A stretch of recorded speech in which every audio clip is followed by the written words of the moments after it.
Dear students, welcome back to my channel. কেমন আছো তোমরা সবাই? মন দিয়ে পড়াশোনা হচ্ছে তো? আজ আমি তোমাদের সঙ্গে চাইল্ডহুড নার্সিং এর আরো কিছু ইম্পর্টেন্ট এমসিকিউ নিয়ে ডিসকাস করব। চলো তবে দেখে নেওয়া যাক আজ কি কি রয়েছে তোমাদের জন্য।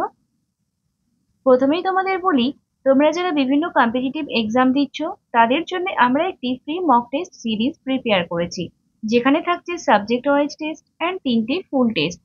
তাই তোমরা যারা এখনো নার্সিং পাঠশালা কমিউনিটি গ্রুপ জয়েন করোনি, তারা তাড়াতাড়ি ডেসক্রিপশন বক্সের লিংক দেখে জয়েন করে নাও। আমাদের মক টেস্ট কিন্তু অলরেডি স্টার্ট হয়ে গেছে। এছাড়াও আমাদের ডেলি এমসিকিউ প্র্যাকটিস করার জন্য একটি ব্রডকাস্ট চ্যানেল রয়েছে, তোমরা ওখানেও জয়েন করতে পারো। এই মক টেস্টগুলো post basic BSc, MSc nursing and অন্যান্য কম্পিটিটিভ এক্সামের প্রিপারেশনে তোমাদের হেল্প করবে। চলো তবে আজকের টপিক শুরু করা যাক।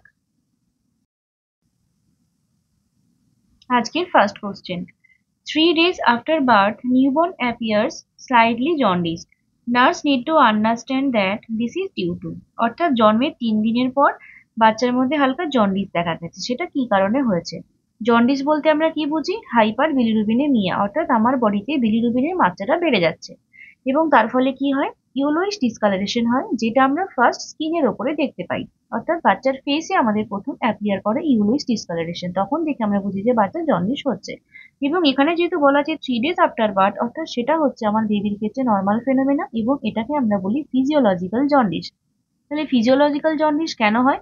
এটা হয় আমাদের বেবিদের ক্ষেত্রে আরবিসি লাইফ স্প্যান, অর্থাৎ রেড ব্লাড সেলের লাইফ স্প্যান কম হওয়ার জন্য এবং ইম্যাচিওর লিভার ফাংশন, সেই কারণে হচ্ছে আমাদের ফিজিওলজিক্যাল জন্ডিস। তাহলে এখানে অপশনগুলো কি কি আছে দেখো, immature liver function, prolonged RBC life span, maternal antibody reaction, high haemoglobin with low haematocrit value. তাহলে option A immature liver function হবে আমার রাইট অ্যান্সার। ক্লিয়ার হয়েছে? চলো নেক্সট কোশ্চেন।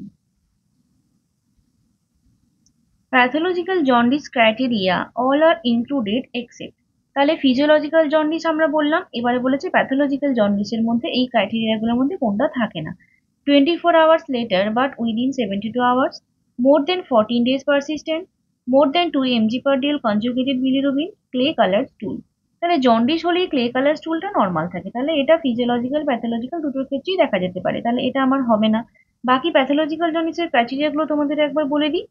এখানে দেখো আমি ফিজিওলজিক্যাল জন্ডিস এবং প্যাথোলজিক্যাল জন্ডিসের একটা ডিফারেন্স করে দিয়েছি।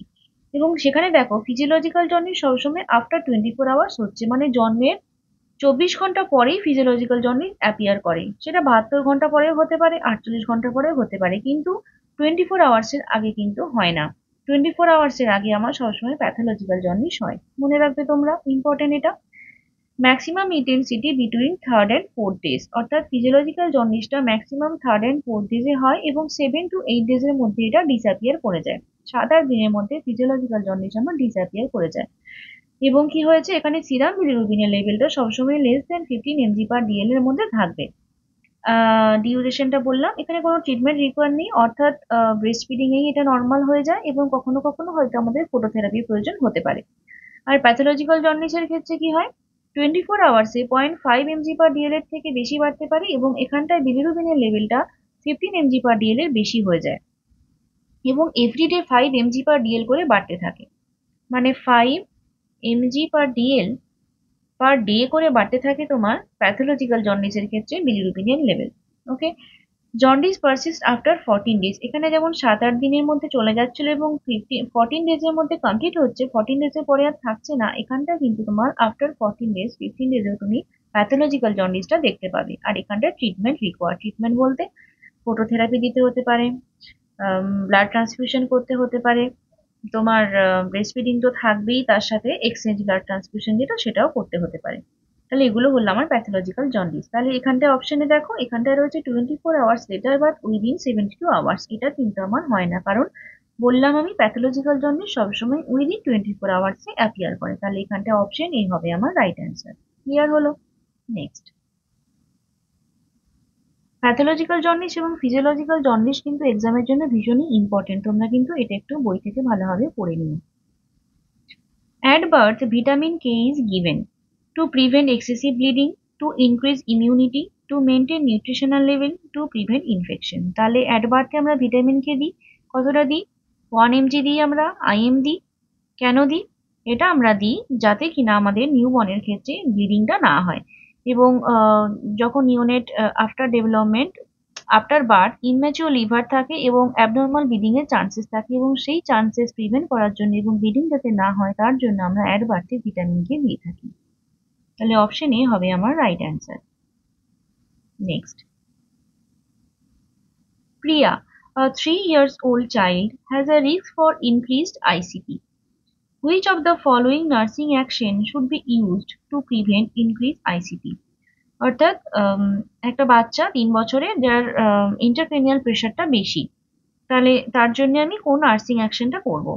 Provide Fowler's position, administrate appropriate antibiotic, avoid activities that may cause pain and crying, change the position frequently. তাহলে এখানে দেখো, ফাউলার্স পজিশন অর্থাৎ 45 ডিগ্রি অ্যাঙ্গেলে দেওয়া, অ্যান্টিবায়োটিক দেওয়া, যাতে কান্নাকাটি না করে সেটা দেখা, এবং পজিশন চেঞ্জ করা। যে কোনো বাচ্চা, তার বয়স 3 বছর হোক বা 2 বছর হোক বা 7-8 বছর হোক, যখনই ইনক্রিজ আইসিপি থাকবে অর্থাৎ তার মধ্যে অলরেডি একটা ফিভার, ইরিটেশন এগুলো বাচ্চার মধ্যে রয়েছে, তাহলে এই ধরনের বাচ্চাদেরকে আমরা কখনোই ওভার স্টিমুলেশন দেবো না, বা বাইরে থেকে আমি তাকে কোনোভাবেই ইরিটেট করবো না। তো সেই সমস্ত পেশেন্টদের ক্ষেত্রে সবসময় আমাদের প্রায়োরিটি থাকবে যে পেন এবং ক্রাইং যাতে তাকে আমি কোনোভাবেই না দিয়ে ফেলি, অর্থাৎ avoid activities that may cause pain and crying, এটা হবে আমার right answer. Position frequently change করার প্রয়োজন নেই, বাচ্চা যদি রেস্ট নিচ্ছে, ঘুমোচ্ছে, তাহলে তাকে আমি কোনোভাবেই বিরক্ত করবো না, তাকে আমি রেস্ট নিতে দেবো। ওকে। আর একটা জিনিস তোমাদের বলি, ইনক্রিজ আইসিপি তোমরা কিভাবে বুঝবে বাচ্চাদের ক্ষেত্রে? বাচ্চাদের ক্ষেত্রে যেটা হয় সেটা হয় আমার বালজিং ফন্টানেল, বালজিং ফন্টানেল। এবং সেটা 3 বছরের বাচ্চা তো ফন্টানেল ক্লোজ হয়ে যায়, যাদের ক্ষেত্রে ফন্টানেল ক্লোজ হয় না 1.5 বছরের মধ্যে, তাদের ক্ষেত্রে তোমরা এটা ভালো বুঝতে পারবে, ফন্টানেল। এবং রিলেটেড তোমাদের বলি, ফন্টানেল বালজিং যখন ইনক্রিজ আইসিপিতে হয় তাহলে ডিক্রিজ কখন হয়? ডিক্রিজ ডিক্রিজ ফন্টানেল হয় কিন্তু তোমার ডিহাইড্রেশন হলে, ডিহাইড্রেশনটা আমাদের ডিক্রিজ ফন্টানেলই হয়। ওকে, মনে থাকবে। Next, rule of 10 is use for. Rule of 10টা কি? রুল অফ 10 হচ্ছে যে আমার surgical repair of ক্লেপ lift, surgical repair of ক্লেপ lift, এখানে ক্লেপ লিফট রয়েছে অপশনে, ক্লেপ লিফট। ক্লেপ লিফটের সার্জিক্যাল রিপেয়ারের নাম কি মনে আছে তো? চিলোপ্লাস্টি, চিলোপ্লাস্টি। চিলোপ্লাস্টি অপারেশনের জন্য আমাদের রুল অফ 10 রয়েছে। রুল অফ 10টা কি? Number 1, more than 10 week of age, অর্থাৎ বাচ্চার এজ 10 উইকের বেশি হতেই হবে। Second, more than 10 LB weight, অর্থাৎ 10 পাউন্ডের থেকে বেশি ওজন হতে হবে। নাম্বার 3, 10 গ্রাম% হিমোগ্লোবিন লেভেল থাকতে হবে, মোর দেন বা 10। Number 4, WBC count more then 10,000 millimetre cube.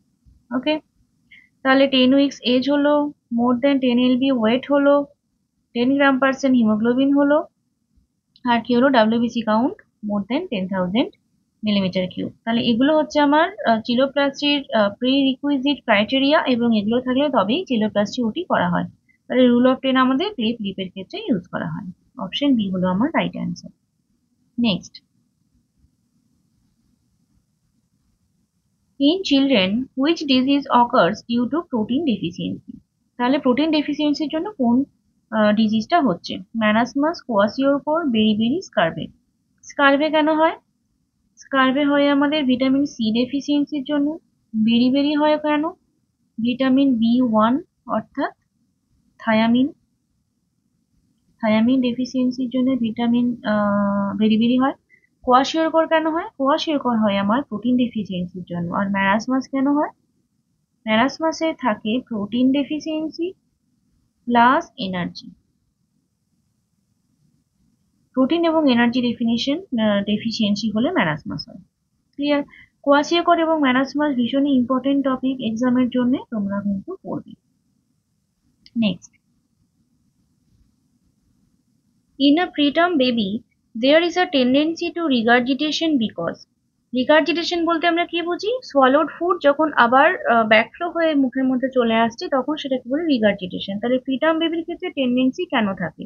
Incompetent cardio oesophageal sphincter, under developed intestine, small capacity of stomach, both A and C. তাহলে প্রিটার্ম বেবির ক্ষেত্রে, প্রিটার্ম বেবি অর্থাৎ আমরা যেটা বলি সেটা হচ্ছে লেস দেন 37 উইকস অফ এজে যখন বেবি ডেলিভার্ড হচ্ছে তখন তাকে প্রিটার্ম বেবি বলা হচ্ছে। তাহলে কার্ডিও ইসোফেজিয়াল স্ফিংটার অর্থাৎ স্টোমাকের উপরে যে স্ফিংটার রয়েছে সেই স্ফিংটার মাসেলটা ইনকম্পিটেন্ট অর্থাৎ ভালোভাবে ডেভেলপ হয়নি, সেই কারণে প্রিটার্ম বেবি রিগার্জিটেশন হতে পারে। ইন্টেস্টাইনের সাথে রিগার্জিটেশনের কোনো রিলেশন নেই, তাই এই অপশনটা হবে না। স্মল ক্যাপাসিটি অফ স্টোমাক অবশ্যই, এমনিতেই তোমার নর্মাল নিউবর্নের ক্ষেত্রে 45 to 60 ml হচ্ছে তোমার, 45 থেকে 60 ml হচ্ছে আমার capacity of stomach for normal newborn. তাহলে প্রিটার্মের ক্ষেত্রে সেটা আরো কম হচ্ছে এবং সেই কারণেই তোমার কি হয়, বেবিদের ক্ষেত্রে রিগার্জিটেশনের একটা চান্সেস থাকে এবং সেই কারণেই আমরা বেবিদেরকে খাওয়ার সাথে সাথে বার্পিং করাই। তাহলে এখানটায় both option A and option C হবে আমার right answer. Option B both A and C হবে আমার right answer. Next, sunken eyes, hollow cheeks, washerman's hand and feet, subnormal temperature, rice water stool and loss of skin elasticity are the features of। আচ্ছা, অনেকগুলো features বলা আছে, কি হতে পারে? কি কি অপশন আছে? Jaundice, marasmus, cholera, diphtheria. এখানে দেখো রাইস ওয়াটার স্টুল বলেছে। রাইস ওয়াটার স্টুল কিন্তু কলেরার ক্যাটারিস্টিক ফিচার এবং একমাত্র কলেরার ক্ষেত্রে রাইস ওয়াটার স্টুল দেখা যায়, তাহলে কলেরাটা হতে পারে। বাকি অপশনগুলো তো দেখতে হবে কি আছে। সানকেন আইস, যেটা কিনা আমার ডিহাইড্রেশনের একটা সাইন। হলো চিক্স, এখানেও ডিহাইড্রেশন দেখা যায়। ওয়াশারম্যান স্যান্ড ফিট মানে যেখানে স্কিন টার্গারটা আমার কমে যাচ্ছে। সাবনর্মাল টেম্পারেচার বলতে টেম্পারেচারটা নর্মালের থেকে কম। রাইস ওয়াটার স্টুল তো অবশ্যই কলেরা সিমটম, এবং লস অফ স্কিন ইলাস্টিসিটি অর্থাৎ স্কিন টার্গার কম। তাহলে প্রত্যেকটা যে সাইন রয়েছে রাইস ওয়াটার স্টুল ছাড়া প্রতিটাই হচ্ছে আমার ডিহাইড্রেশনের সাইন। তাহলে কলেরার ক্ষেত্রে যখন রাইস ওয়াটার স্টুল হচ্ছে এবং ফ্রিকুয়েন্ট স্টুল হচ্ছে তখন সেখানে ডিহাইড্রেশন অবশ্যই থাকবে।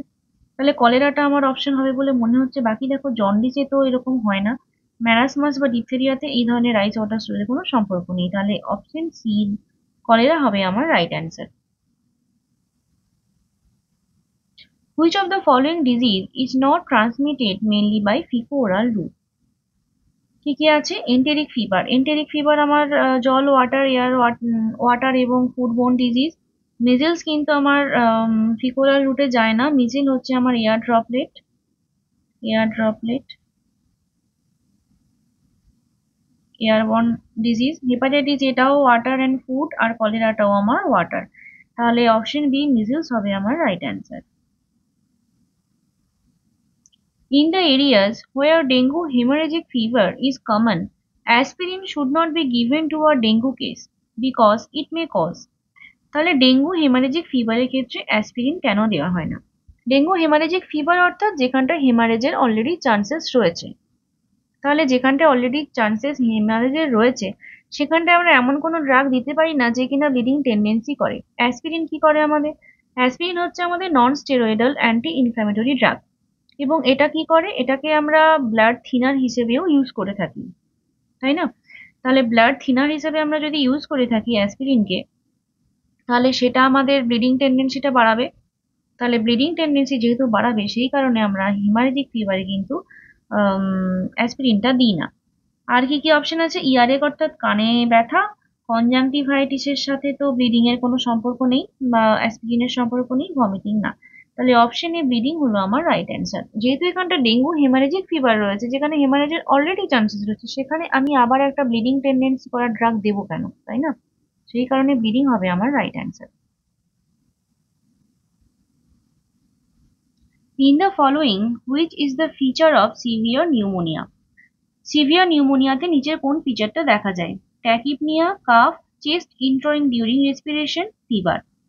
তাহলে severe pneumonia, very severe pneumonia, নিউমোনিয়ার ক্লাসিফিকেশন রয়েছে, তোমাদের ওটা আমি আগে দেখাবো। এখানে দেখো, নো নিউমোনিয়া অর্থাৎ যখন কাফ এন্ড কোল্ড শুধুমাত্র থাকছে তখন সেটাকে বলা হয় নো নিউমোনিয়া।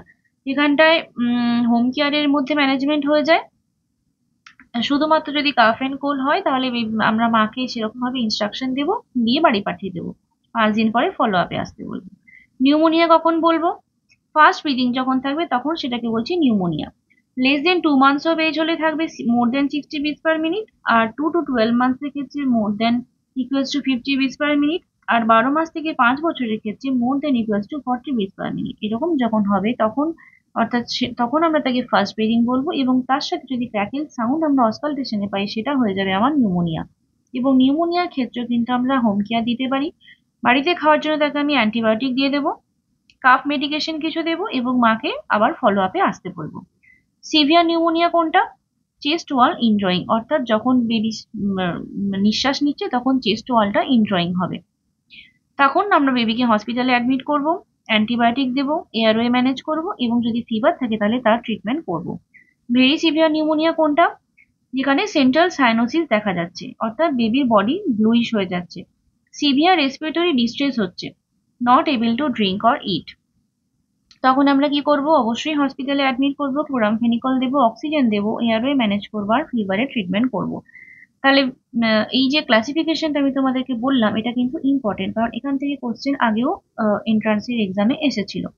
তাহলে এখানটায় আমার কি ছিল? Severe pneumonia. সিভিয়ার নিউমোনিয়াতে তাহলে আমরা কি দেখলাম? Chest indrawing during respiration. তাহলে অপশন কি হলো আমার রাইট অ্যান্সার। নেক্সট,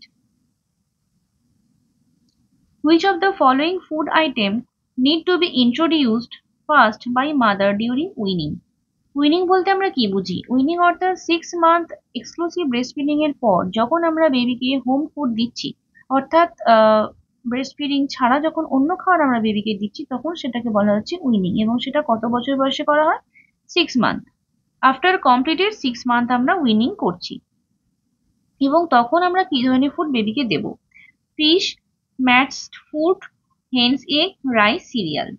উইনিং এর ক্ষেত্রে সবসময় আমরা বেবিদেরকে লাইট কার্বোহাইড্রেট ডায়েট দেবো, এবং সিম্পল কার্বোহাইড্রেট যেগুলো, যেমন রাইস সিরিয়াল দিতে পারি। তারপরে হচ্ছে যে তোমার রাইস সিরিয়ালস, এবং সেটা যদি টলারেট করে তারপরে আস্তে আস্তে আমরা স্ম্যাশড পটেটো, কিছু ভেজিটেবলস এগুলো দিতে পারি, এবং তারপরে এগ এগ বা ফিশ এগুলো আমরা প্রথম দিকেই দিই না, 8 মাস 9 মাস এরকম হয়ে গেলে তারপরে আমরা দিতে পারি। এবং উইনিং এর ক্ষেত্রে সবসময় যেটা খেয়াল রাখা হয় সেটা হচ্ছে যে একসাথে 5 রকমের খাবার আমরা বাচ্চাকে কখনোই দেবো না। সে এতদিন অব্দি ব্রেস্ট ফিডিং করছিল, এবং এখন যখন আমি তাকে অন্য খাবার দিচ্ছি তখন তাকে হচ্ছে যে প্রথম কিছুদিন 1 সপ্তাহ আমি শুধুমাত্র রাইস দিলাম, সেটাকে সে টলারেট করলো, এবং তারপরে তাকে আমি আবার অন্য একটা নতুন ফুডের সাথে ইন্ট্রোডিউস করালাম। তাহলে এইভাবে আমাদের উইনিংটা করতে হয়। তাহলে এখানে আমার যে অপশনগুলো আছে তার মধ্যে রাইস সিরিয়াল হবে আমার right answer. Next, nurse is caring a child suffering from croup. What is the most important nursing responsibility? ক্রুপটা কি বলতো? ক্রুপ হচ্ছে আমাদের আপার এয়ারওয়েতে ইনফেকশন হলে একটা তোমাদের ব্রিদিং অবস্ট্রাক্টেড হয়ে যায়, এবং তার ফলে একটা বার্কিং কাফ হয়, যেটাকে আমরা ক্রুপ বলি। তাহলে ক্রুপ যদি হয় সেখানে আমাকে বুঝতে হবে যে তার এয়ারওয়ে অবস্ট্রাকশন হয়েছে বা ব্রিদিং ডিফিকাল্টি হচ্ছে সেরকম। তাহলে সেরকম একটা বাচ্চা যখন আসবে তখন আমি তার কি কেয়ার দেবো? Provide humidified environment, keep emergency tray nearby, assess respiratory status, provide bronchodilator. তাহলে যখন আমার এরকম অ্যাসেসমেন্টের মানে যখন ওরকম প্রায়োরিটি বেসিসে কেয়ারের প্রশ্ন আসবে তখন আমাদেরকে কিন্তু খুব ভালোভাবে দেখতে হবে। তুমি ভাবো তোমার কাছে একটা পেশেন্ট এসছে, তুমি ধরে নাও ওটা বাচ্চা না, একটা বড় অ্যাডাল্ট পেশেন্ট তোমার কাছে এসছে, অ্যাডমিশনে এলো। একটা যখন অ্যাডাল্ট পেশেন্ট আসছে তুমি প্রথমে কি করবে? তুমি কি আসার সাথে সাথেই তার মুখে একটা অক্সিজেন মাস্ক লাগিয়ে দেবে কারণ তার একটা সে গ্রুপ নিয়ে অ্যাডমিশন হয়েছে বা রেসপিরেটরি ডিস্ট্রেস নিয়ে অ্যাডমিশন হয়েছে? এরকম কি করো তোমরা? নিশ্চয়ই করো না। প্রথমে পেশেন্ট এলো, তুমি তার বিএইচডি দেখলে যে সেখানে লেখা রয়েছে যে রেসপিরেটরি ডিস্ট্রেস বা ক্রুপ বা সিওপিডি এরকম কিছু লেখা রয়েছে। তুমি কি করবে? প্রথমে তাকে অ্যাসেস করবে যে তার মধ্যে রেসপিরেটরি ডিস্ট্রেসের সাইন রয়েছে কিনা। তুমি তার স্যাচুরেশন চেক করবে, করে তুমি দেখবে তার ব্রিদিং প্যাটার্ন, তুমি দেখবে, তুমি আগে অ্যাসেসমেন্ট করবে, তাই তো? আগে অ্যাসেসমেন্ট করবে, অ্যাসেসমেন্ট করে যদি তোমার মনে হয় যে হ্যাঁ রেসপিরেটরি ডিস্ট্রেস হচ্ছে, স্যাচুরেশন কম আছে বা লেবার ব্রিদিং হচ্ছে, তখন আমি তাকে অক্সিজেন দেবো, তাই তো? তাহলে এখানটায় তুমি দেখো প্রোভাইড হিউমিডিফাইড এনভায়রনমেন্ট, অর্থাৎ হিউমিডিফাইড এনভায়রনমেন্ট প্রোভাইড করা, এমার্জেন্সি ট্রে পাশে রাখা, রেসপিরেটরি স্টেটাস অ্যাসেস করা, প্রোভাইড ব্রঙ্কোডাইলেটর। তাহলে এসেই সাথে সাথে ব্রঙ্কোডাইলেটরও আমি দেবো না, এমার্জেন্সি ট্রেও পাশে রাখবো না। প্রথমে আমি তার রেসপিরেটরি স্টেটাসটা অ্যাসেস করবো, এবং তারপরে যদি আমার মনে হয় তখন আমি হিউমিডিফাইড এনভায়রনমেন্ট বা হিউমিডিফাইড অক্সিজেন, তারপরে ব্রঙ্কোডাইলেটর মেডিকেশন এগুলো আমি দিতে পারি। তাহলে এখানটায় আমার ফার্স্ট প্রায়োরিটি হবে কিন্তু অ্যাসেস রেসপিরেটরি স্টেটাস। ক্লিয়ার হয়েছে? Next, which of the following is a cyanotic heart disease? তাহলে সাইনোটিক হার্ট ডিজিজ কোনটা? VSD, ASD, PDA, টিওএফ। তোমাদের চারটা আগে দেখাই। হার্ট ডিজিজের দুটো ভাগ, একটা হচ্ছে অ্যাসাইনোটিক, একটা হচ্ছে সাইনোটিক। অ্যাসাইনোটিক অর্থাৎ যেখানে সাইনোসিস থাকে না।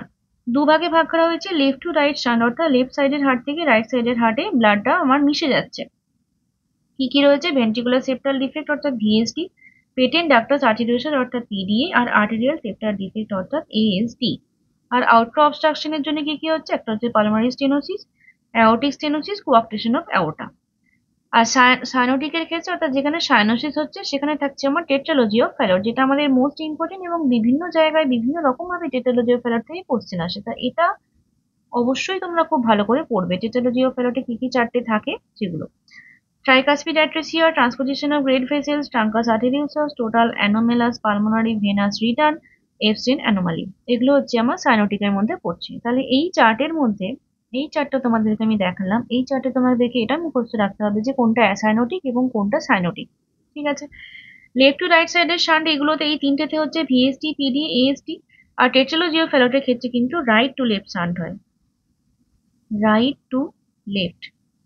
তাহলে রাইট টু লেফট শান্ট যদি হয় কোনটা, এরকম ভাবে কোশ্চেন চলে আসে, তাহলে তোমার কিন্তু টেট্রালজি অফ ফ্যালট হবে। মানে সবগুলোতেই লেফট টু রাইট শান্ট হয়, টেট্রালজি অফ ফ্যালটে অপোজিট হয়। তাহলে এখানটায় আমার অপশনে কি কি ছিল? সাইনোটিক হার্ট ডিজিজ কোনটা? টেট্রালজি অফ ফ্যালট। হার্ট ডিজিজ চ্যাপ্টারটা ইম্পর্টেন্ট পেডিয়াট্রিকের ক্ষেত্রে। তোমরা এই হার্ট ডিজিজের সাইনোটিক অ্যাসাইনোটিক এই ক্লাসিফিকেশনটা ভালো করে পড়বে, এবং ওই যে জায়গাগুলোতে আছে না যে কোন ভালভটা ক্লোজ হলে তারপরে কি নাম হয়, কোন ভালভ ক্লোজ করার জন্য আমরা কি দিই, ডাক্টাস ভেনোসাস, ডাক্টাস আর্টেরিওসাস, এই এই জায়গাগুলো তোমরা কিন্তু একটু ইম্পর্টেন্ট আছে, পড়ে নিও। ওকে, চলো next question. A pediatric nurse is assigned to care for a child with a diagnosis of Wilms tumor. In planning care for the child, the nurse understands that the tumor is, তাহলে Wilms টিউমারটা কি tumour সেটাই জানতে চেয়েছে। An abdominal tumour, renal tumour, brain tumour, বোন tumour. Wilms tumour কি? Wilms tumour হচ্ছে এক ধরনের রেনাল টিউমার, এবং এটা কি হয়, এটা তোমার কিডনি প্যারেনকাইমার মধ্যে এটা ডেভেলপ হয় এবং তারপর সেটাকে ইনভেড করে বাইরের সারাউন্ডিং টিস্যুটাকেও এফেক্ট করে। এর ফলে কি কি হয়? অ্যাবডোমিনাল গার্ডটা বেড়ে যায়, ইনক্রিজ অ্যাবডোমিনাল গার্ড। তার সাথে অ্যাবডোমিনাল পেন তো থাকবেই, অ্যাবডোমিনাল পেন, ফিভার, পেন মানেই তার সাথে ফিভার থাকবে। তার সাথে সাথে তোমার হাইপারটেনশন, ভেনাস এনগোর্জমেন্ট, প্যালার, এগুলোও দেখা যায়। এবং উইলস টিউমারের ক্ষেত্রে একটা হচ্ছে যে তোমার যে আমরা অ্যাবডোমিনাল প্যালপেশন করি বা রেনাল বায়োপসি নিই, যেহেতু রেনাল টিউমার হলে তো আমাদের একটা বায়োপসি নেওয়ার প্রবণতা থাকে, তাহলে উইলস টিউমারের ক্ষেত্রে কিন্তু রেনাল বায়োপসি করা হয় না। কেন? কারণ কি, এটা টিউমারটা এনক্যাপসুলেটেড থাকে, এবং যদি হচ্ছে যে আমরা ওটাকে কোনোভাবে ইনভেড করার চেষ্টা করি তাহলে কিন্তু ওটা ডিজিজটা স্প্রেড করে যেতে পারে। সেই কারণে উইলস টিউমারের ক্ষেত্রে এবং রেনাল বায়োপসি রেনাল বায়োপসি, আর হচ্ছে আমার অ্যাবডোমিনাল প্যালপেশন হচ্ছে আমার কন্ট্রা ইন্ডিকেটেড। এখান থেকে কোশ্চেন আসে। ঠিক আছে, তাহলে উইলস টিউমার হলো আমাদের একটা renal tumour. Next, circumcision is used for the treatment of. Circumcision কখন করা হয়? Epispadias, hypospadias, cleft palate, phimosis. Option D phimosis হলো আমার রাইট অ্যান্সার। বাকি এগুলো কি একটু বলে দিই। এপিসপেডিয়াস কি? এপিসপেডিয়াস হচ্ছে কনজেনিটাল অ্যাবনর্মাল ইউরেথ্রাল ওপেনিং, এবং যখন সেটা ডর্সাল অ্যাসপেক্ট অফ পেনিসে থাকছে তখন সেটা হচ্ছে আমার এপিসপেডিয়াস। কোথায় থাকবে? ডর্সাল অ্যাসপেক্ট অর্থাৎ যেটা হচ্ছে আমার আপার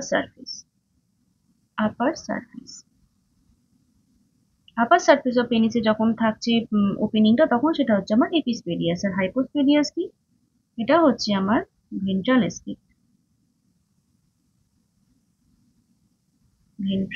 অ্যাসপেক্ট অর্থাৎ লোয়ার সারফেস। এখান থেকে কোশ্চেন আসে, ভেন্ট্রাল সারফেস ওপেনিং থাকলে তাকে কি বলে? তাহলে এপিসপেডিয়াস হলো আমার ডর্সাল অ্যাসপেক্টে যখন ইউরেথ্রাল ওপেনিং থাকছে পেনিসে তখন সেটা হচ্ছে আমার এপিসপেডিয়াস, আর যখন হচ্ছে যে আমার ভেন্ট্রাল অ্যাসপেক্টে থাকছে লোয়ার সারফেসে তখন সেটা হচ্ছে আমার হাইপোস্পেডিয়াস। ক্লেফট প্যালেট কি? ক্লেফট প্যালেট হচ্ছে যখন ল্যাটারাল প্যারাটাইন প্রসেস দুটো একসাথে ফিউজ হতে পারে না তখন সেটাকে আমার ক্লেফট প্যালেট হয়ে যায়, এবং সেটা ইউনিল্যাটারালও হতে পারে, বাইল্যাটারালও হতে পারে, এবং তার সাথে আমার ক্লেফট লিফ থাকতে পারে নাও থাকতে পারে। ওকে। আর ফাইমোসিস কি? ফাইমোসিস হচ্ছে যে যখন আমার ওপেনিং, নর্মাল যে ওপেনিংটা রয়েছে পিপিউসের, যখন ওটা ওপেন হতে পারছে না গ্ল্যান্ডস পেনিস তখন সেটাকে আমার ফাইমোসিস বলছে। অর্থাৎ এখানটায় তোমার পিপিউসটা রিটার্ড হচ্ছে না, এবং সেটা 3 বছর পরে সেটা ভালোভাবে বোঝা যায়, এবং যদি 3 বছর পরেও সেটা না হয় তখন সেটাকে ট্রু ফাইমোসিস বলা হয়। Okay. Next, orchidopexy is the treatment of choice for. Orchidopexy কখন করা হয়? Cryptorchidism, phimosis, exstrophy of bladder, anorectal malformation. Cryptorchidism অর্থাৎ আনডিসেন্ডেড টেস্টিস। আনডিসেন্ডেড টেস্টিস সেটা ওয়ানও হতে পারে, বোথ হতে পারে, এবং এটার ক্ষেত্রে অর্কিডোপ্লেক্সিটা করা হয়। হাইমোসিস তোমাদের বললাম। এক্সট্রফি অফ ব্লাডার কি? এক্সট্রফি অফ ব্লাডারের ক্ষেত্রে ব্লাডারের যে ওয়ালটা সেটা ফর্মেশন হয় না, এবং সেটা অ্যাবডোমিনাল ওয়ালের সাথে ফিউজ হয়ে যায়, এবং সেই কারণে ব্লাডারটা আমাদের বডির বাইরে দেখা যায়। ফিটাসের ক্ষেত্রে ব্লাডার যেটা আমার বডির ভিতরে থাকার কথা সেটা ভিতরে না থেকে বাইরে থেকে ওপেন রয়েছে, এটা হচ্ছে আমার এক্সট্রফি অফ ব্লাডার। আর অ্যানোরেক্টাল ম্যালফরমেশন কি? অ্যানোরেক্টাল ম্যালফরমেশনের ক্ষেত্রে অ্যানাস এবং রেকটামটা ঠিকঠাক মতো প্রডিউস হয় না, অর্থাৎ তৈরি হয় না, ফর্মেশন হয় না। ডাইজেস্টিভ একটা লোয়ার পার্টে যেখানে অ্যানাস এবং রেকটাম থাকে সেটা আমার ঠিকঠাক মতো ফর্মেশন হচ্ছে না, সেটাকে বলছে আমার anorectal malformation. Next, in which of the following helps in prevention of neural tube defect in foetus? Vitamin A, vitamin C, vitamin E, folic acid. তোমরা সবাই জানো, ভীষণই সহজ কোশ্চেন। ফলিক অ্যাসিডের ডেফিসিয়েন্সি হলে আমাদের বেবিদের ক্ষেত্রে নিউরাল টিউব ডিফেক্ট হয়। Cracked pot sound on percussion over hydrocephalus baby is called. হাইড্রোসিফেলাস বেবিতে যে ক্র্যাকপট সাউন্ড শোনা যায়, আমার হেড পারকাশন করলে একটা ক্র্যাকপট সাউন্ড, অর্থাৎ ফাঁকা হাঁড়িতে শব্দ করলে যেরকম শব্দ সেই রকম একটা শব্দ হাইড্রোসিফেলাস বেবির হেডের ক্ষেত্রে পারকাশন করলে শোনা যায়, সেটাকে কি বলে? Chadwick sign, Homan sign, Kernig sign, মেসওয়ান সাইন। অপশন ডি মেসওয়ান সাইন হবে আমার রাইট অ্যান্সার। চ্যাডউইক সাইন কি মনে আছে? এটা হচ্ছে আমার bluish discolouration, bluish discoloration of